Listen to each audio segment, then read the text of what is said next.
नमस्कार, मैं आर के सक्सेना मास्टरमाइंड कोचिंग रीवा के एजुकेशनल यूट्यूब चैनल में आप सभी लोगों का बहुत बहुत स्वागत और अभिनंदन करता हूं। आज का मेरा टॉपिक है आर्मी भर्ती रैली। तो बहुत सारे युवा हैं हमारे जिनका एकमात्र सपना होता है आर्मी में जाना। तो वो अपने सपने को कैसे साकार कर सकते हैं, वो कौन कौन से उनकी रणनीति हो कि वो ये एग्ज़ाम क्रॉस करके भारतीय सेना का हिस्सा बन सकें। तो आज मेरा वीडियो उसी आधारित है और मैं ख़ास तौर से अंत में ये भी बताऊंगा कि वो कौन सी गलतियां हैं जो युवक कर देते हैं और काफ़ी मेहनत करने के बावजूद भी आर्मी का हिस्सा नहीं बन पाते हैं। तो चलिए हम पहले बताते हैं कि आर्मी भर्ती रैली जो है करीब 2.5 वर्षों से नहीं आई हुई है। तो इसका कोई कारण सरकार का दोष नहीं है, क्योंकि जब सामान्य स्थितियाँ थीं तो ये देखा गया था कि हर साल भर्ती आती थी आपकी, कभी कभी तो साल में 2 बार भी भर्तियाँ आती थीं। तो बीच में जो कोरोना काल लगभग 2020 और 21 कोरोना की दृष्टि से काफ़ी बुरा रहा। हमारी पूरा जीवन जो है वो अव्यवस्थित हो गया था, तो इसके कारण से वैकेंसी भी नहीं आ पाई। लेकिन अब स्थितियाँ जो है वो नॉर्मल हो रही हैं और बहुत सारी नई नई वैकेंसियाँ आ रही हैं। तो निसंदेह रूप से आर्मी भर्ती रैली का भी आयोजन जल्दी हो सकता है। आपका मई जून तक जो है वो आपका आर्मी भर्ती रैली का फिजिकल वगैरह शुरू हो सकता है विभिन्न क्षेत्रों में भारत के। तो हम बात करना चाह रहे हैं कि इसमें कैसी हमारी रणनीति हो। तो रणनीति के पहले हम देखें कि हमारे जो है वो 2 चरण होते हैं इसमें। पहला चरण होता है आपका फिजिकल टेस्ट होता है, जो पहले होता है आपका भर्ती रैली में। जब आप जाते हैं तो उसके बाद आपका जो है वो फिजिकल टेस्ट से आपको गुजरना पड़ता है। कुछ टफ होता है, काफ़ी समय तक प्रैक्टिस की ज़रूरत होती है। तो ये देखने में आया कि ज़्यादातर युवा जो है वो फिजिकल टेस्ट तो आराम से निकाल लेते हैं। चलिए हम फिजिकल टेस्ट कैसे निकालें, फिजिकल टेस्ट में क्या होता है। तो बहुत सारे नए युवा हैं जो नहीं जानते हैं, उनको पास जानकारी का अभाव है, जिसके कारण से वो फिजिकल की तैयारी सही ढंग से नहीं कर पाते हैं। तो मेरा इस वीडियो का एक ये भी उद्देश्य है कि फिजिकल में क्या क्या होता है उसके बारे में आपको बताऊं। तो फिजिकल में जो पहला कदम होता है, फिजिकल का पहला कदम होता है आपका दौड़। क्या होता है? दौड़ होता है। तो आपको जो है वो 1600 मीटर की इसमें दौड़ पूरी करनी पड़ती है। और फिजिकल के जैसे टोटल अंक आपके जो है 100 अंक का फिजिकल होता है आपका, और दौड़ जो है वो आपका जो है वो 60 अंक की होती है। दौड़ में आप अधिकतम जो है कितने अंक हैं? 60 अंक हैं। और 1600 मीटर की आपको जो है वो दौड़ लगानी होती है। तो इसका एक समय डिसाइड होता है, जैसे कि आप यदि 5 मिनट 30 सेकेंड में 1600 मीटर की दौड़ पूरी कर लेते हैं तो आप जो है वो पूरे 60 में आपको 60 नंबर मिल जाते हैं। लेकिन यदि आप 1600 मीटर की दौड़ 5-30 सेकेंड में पूरा नहीं कर पाते हैं या ज़्यादा समय लेते हैं, तो अगर आप 5 मिनट 45 सेकेंड तक 5 मिनट 45 सेकेंड तक की दौड़ पूरी कर पाते हैं, माने 5:30 में से 31 5 मिनट 31 सेकेंड से 5 मिनट 45 सेकेंड तक, तो आपको जो है वो इसके 48 नंबर मिलते हैं। तो कोशिश हमारी यही होनी चाहिए कि हम जो इसमें एक्सीलेंट मारें कि 1600 मीटर की दौड़ हम जो है 5 मिनट 30 सेकेंड में पूरा कर लें और इसके अधिक से अधिक जो 60 अंक होते हैं वो हम इसको प्राप्त कर सकें। अब दूसरा स्टेप क्या होता है? दूसरा स्टेप होता है आपका बैलेंसिंग। दूसरा स्टेप आपका होता है बैलेंसिंग। तो यहाँ पे हम बैलेंसिंग की बात करेंगे। बैलेंसिंग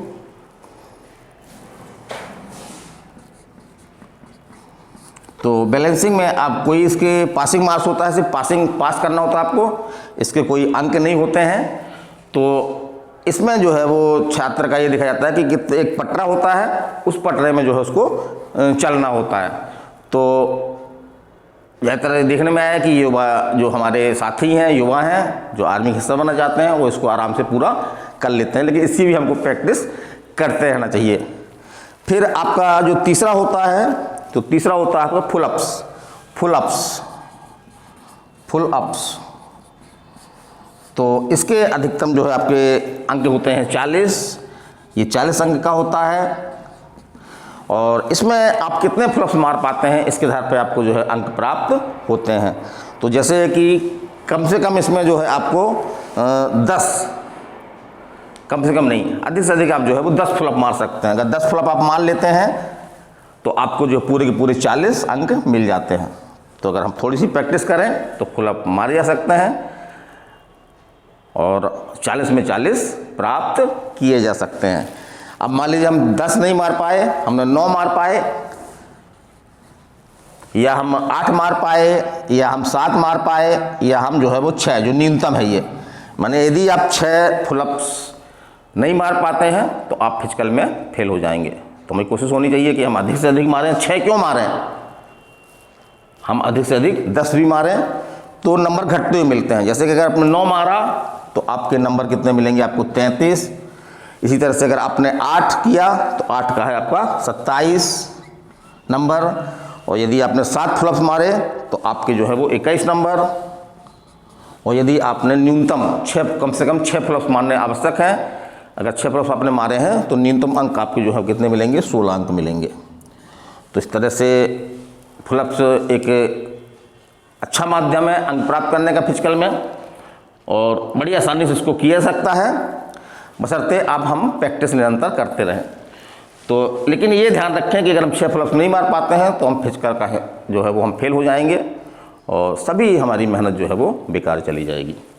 अब इसमें तीसरा चीज़ होती है, वो होती है आपकी लॉन्ग जंप। लॉन्ग जंप, तो लॉन्ग जंप कितनी होती है, तो सामान्यतः लॉन्ग जंप जो है इसमें 9 फीट की होती है। कितनी होती है, 9 फीट की हमको जो है वो लॉन्ग जंप मानना पड़ता है। 9 फीट कि हमको लॉन्ग जंप जो है वो मानना होता है, और लॉन्ग जंप मानना एक फिजिकल का एक अनिवार्य हिस्सा है, कंपलसरी हिस्सा है। यदि हम लॉन्ग जंप नहीं मार पाते हैं तो हम फिजिकल में जो है वो फेल हो जाएंगे। तो इसका भी हमको निरंतर अभ्यास करना चाहिए, निरंतर हमको बैलेंस करते रहना चाहिए। अब बात हो गई फिजिकल की। अब फिजिकल के बाद ये देखा गया है कि फिजिकल टेस्ट होने के बाद यदि आप फिजिकल निकाल लेते हैं तो दूसरे चरण में आपको जो है कि लिखित परीक्षा देनी होती है। तो लिखित परीक्षा आपकी जो है वो में कुल आपके जो है 50 क्वेश्चन होते हैं आपके। ये क्वेश्चन आपके ऑब्जेक्टिव होते हैं और समय भी हमको ठीक ठाक मिलता है, बशर्ते हम थोड़ा सा स्पीड बनाकर चलें। तो बहुत सारे बच्चों की शिकायत रहती है कि सर समय कम पड़ गया, लेकिन असल देखा गया है कि अगर हम बराबर एक स्पीड बना के रखें और सतर्क होकर एग्जाम दें तो समय हमको कम नहीं पड़ता है। इसमें मुख्य रूप से आता क्या है, तो इसमें आपका जो मुख्य रूप से जीके, जिसको हम सामान्य ज्ञान बोलते हैं, फिर आपका जो है वो मैथ, फिर आपका रीजनिंग, और फिर आपका जो है वो जनरल साइंस, जिसको हम सामान्य विज्ञान बोलते हैं। तो इन्हीं चारों में से आपका रहता है, चाहे कैटेगरी आपकी कोई भी हो, क्वेश्चन थोड़ा सा सरल कठिन हो सकते हैं, चाहे आपका आर्मी जीडी हो, आर्मी नर्सिंग हो, आर्मी टेक्निकल हो, आर्मी क्लर्क हो, या आर्मी ट्रेडमैन हो। तो बहुत सारी वैकेंसियाँ होती हैं। तो हमारी कोशिश होनी चाहिए कि लिखित परीक्षा जो है हम पास करें, और लिखित परीक्षा में 50 क्वेश्चन आपका होते हैं, एक क्वेश्चन आपका जो है वो 2 नंबर का होता है। तो इस तरह से आपके कुल अंक जो होते हैं वो आपके 100 होते हैं। तो इसमें ये देखा गया है कि यदि हम 50 क्वेश्चन में यदि हम 30 से 35 क्वेश्चन तक अगर हम कर लेते हैं तो हम आराम से जो है वो एग्ज़ाम निकाल लेते हैं ये, और फिजिकल के और लिखित परीक्षा के नंबर जोड़ करके और हमारा जो है वो सिलेक्शन हो जाता है।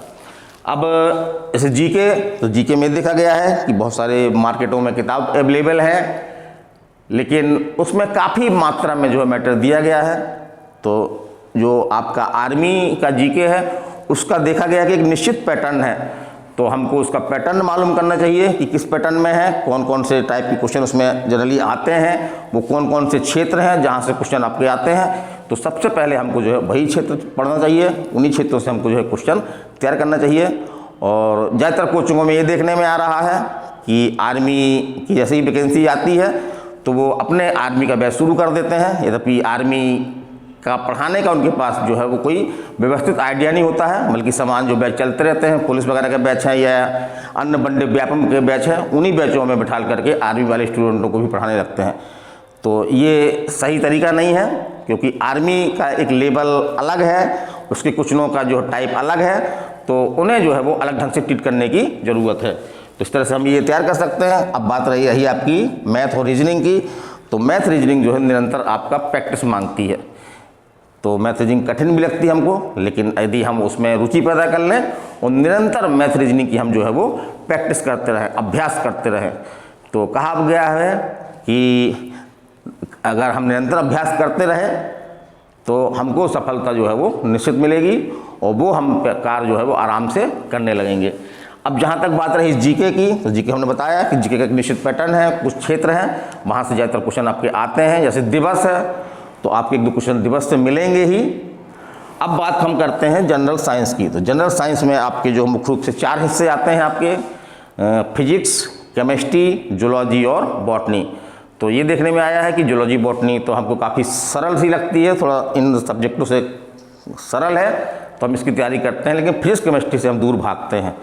तो इसमें हमको मुख्य रूप से इन चारों को बैलेंस करके पढ़ना चाहिए, ताकि हम फिजिक्स के भी क्वेश्चन जो मोटे मोटे आते हैं, केमिस्ट्री के जो मोटे मोटे क्वेश्चन आते हैं, इस तरह से बायो के जो मोटे मोटे क्वेश्चन आते हैं, तो उनको हम कर सकें। तो अगर इस तरह हम कर सकते हैं तो निसंदेह रूप से हम 30-35 की बात किया, हम जो है वो 40 क्वेश्चन तक आराम से कर सकते हैं। और अब हम बताना चाह रहे हैं कि वो कौन सी गलतियां हैं। मेरा टॉपिक ही, मुख्य टॉपिक यही उद्देश्य है मेरा, कि बच्चे कौन सी गलतियां करते हैं जिनके कारण से जो है वो आर्मी का हिस्सा नहीं बन पाते हैं और उनका सपना जो है वो टूट जाता है। तो कौन कौन सी गलतियां हैं, तो पहले गलती की हम बात कर रहे हैं कि पहली तो बात तो ये देखना चाहिए कि क्या हम शारीरिक मापदंड पूरा करते हैं। हमारे शरीर मेडिकल की जाँच कर लेना चाहिए, किसी अनुभवी व्यक्ति के पास जाकर के हमको देख लेना चाहिए कि क्या मेडिकल की दृष्टि से हम जो है वो कंप्लीट हैं कि नहीं है। अगर हम मेडिकल की दृष्टि से कंप्लीट हो तभी हम इस आर्मी की तैयारी शुरू करें। तो एक तो ये है कि हम कंप्लीट हैं, ये देखना जरूरी है। फिर क्या है कि फिजिकल, तो फिजिकल हम करते हैं, मज़ा भी आता है, लेकिन ये देखने में आया है कि फिजिकल में जो है हम रेगुलरिटी नहीं मेंटेन करते हैं।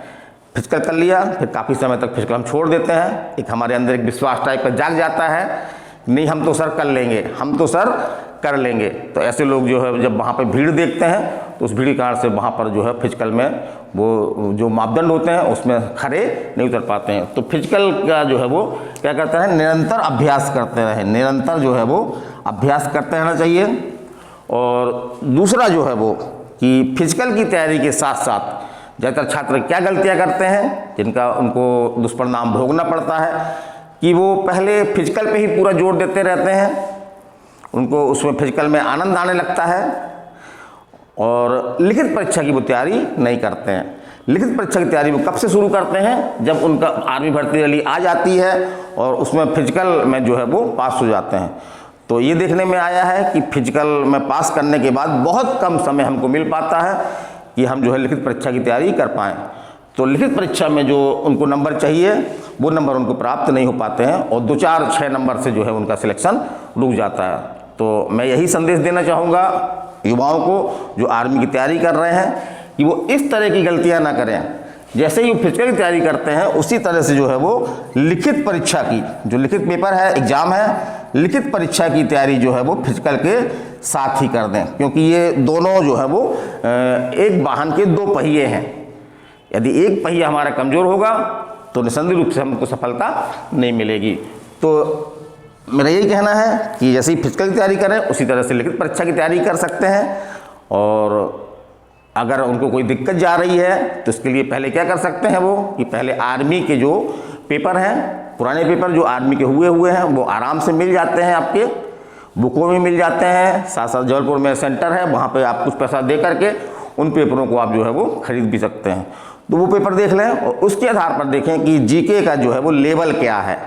जो भी जीके है, मैथ है, रीजनिंग है या मैथ है, तो मैथ के कौन कौन से टॉपिक से क्वेश्चन आ रहे हैं, आपके रीजनिंग के किस किस टॉपिक से क्वेश्चन आ रहे हैं, तो उसको देख करके हमको ये अंदाज हो जाता है कि पेपर जो है वो किस तरह से आएगा। तो हम एक सही दिशा में जो है तैयारी करें। कई छात्रों में देखा गया बस तैयारी करते रहते हैं, जो भी मिला उसको पढ़ते रहते हैं, रटते रहते हैं, तो ये तरीका जो है वो सही नहीं है। तो इस तरह की जो हमने गलतियाँ बताई कि जो छात्र निरंतर करते हैं इस तरह की गलतियाँ, वो इस तरह की गलतियाँ बिल्कुल ना करें, तो आर्मी में उनका सिलेक्शन होगा, बेशक होगा, ज़रूर होगा। और मेरी ऐसे बच्चों के लिए जो है पहले से एडवांस शुभकामनाएँ हैं कि वो आर्मी का हिस्सा बने।